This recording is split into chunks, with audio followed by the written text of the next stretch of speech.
Hello friends, welcome to Kalyani's உலகம். இன்றைக்கி இந்த வீடியோவில் உப்மா செய்ய போகிறேங்க. உப்மான்னு சொன்ன உடனே வீடியோவை ஸ்கிப் பண்ணிடாதீங்க. இது ரவை உப்மா கிடையாது, இட்லி உப்மா. மிச்சமான இட்லியில் உப்மா செஞ்சு கொடுங்க. உங்கள் வீட்டில் ரவை உப்மா சாப்பிடாதவங்க கூட இட்லி உப்மாவை இன்னும் கொஞ்சம் கொடுங்கன்னு கேட்டு வாங்கி சாப்பிடுவாங்க. அவ்வளோ சூப்பராக இருக்கும். இப்போ நம்ம செய்ய ஸ்டார்ட் பண்ணலாம். நான் ஒரு 6 இட்லி எடுத்திருக்கேங்க, மிச்சமான இட்லி. இந்த இட்லியை ஒரு அரை மணி நேரத்துக்கு ஃப்ரிட்ஜு உள்ளே வச்சு அதுக்கப்புறமேட்டு எடுத்து உதுத்துக்கிறேன். ஏன் இப்படி பண்ணுறேன்னு பார்த்தீங்கன்னா, அப்படி உதிர்த்தோன்னா நல்லா உதிரி உதிரியாக வரும் இட்லி. இப்போ பாருங்கள் எவ்வளோ உதிரி உதிரியாக இருக்குது. ஃப்ரிட்ஜு உள்ளே வச்சதுனால தான் நல்ல உதிரி உதிரியாக வந்திருக்கு.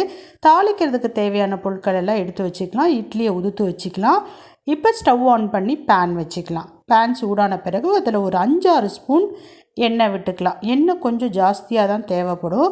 அப்போ தான் இந்த உப்புமா ரொம்ப ருசியாக இருக்கும். இப்போ எண்ணெய் சூடான பிறகு கொஞ்சமாக கடுகு பொரிய விட்டுக்குங்க. கடுகு பொரிஞ்ச பிறகு 1 ஸ்பூன் அளவுக்கு கடலைப்பருப்பு, 1 ஸ்பூன் அளவுக்கு உளுத்தம்பருப்பு, ஒரு 2 காய்ந்த மிளகாவை உடச்சி வச்சுக்கிங்க, கொஞ்சமாக கருவேப்பிலை, இது எல்லாத்தையும் சேர்த்துட்டு நல்ல பொன்னிறமாக சிவக்க வறுத்துக்குங்க.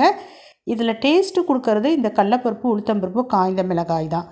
அதனால் கருக விடாமல் நல்லா பொன்னிறமாக சிவக்க வறுத்துக்குங்க. கொஞ்சமாக மஞ்சத்தூள் சேர்த்துக்குங்க. இந்த எண்ணெயிலேயே இந்த மஞ்சத்தூளை லைட்டாக அப்படியே ஃப்ரை பண்ணிக்கிங்க. அதனுடைய பச்சை வாசனைலாம் போயிடும்.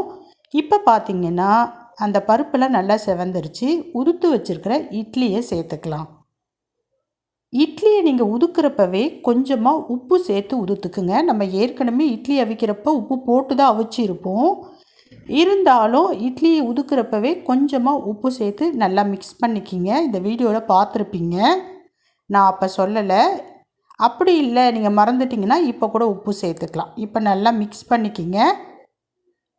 நல்லா ஒரு 5 நிமிஷத்துக்கு சிம்மிலேயே வச்சு மிக்ஸ் பண்ணி எடுத்திங்கன்னா சூப்பரான இட்லி உப்புமா ரெடி ஆயிடுச்சு.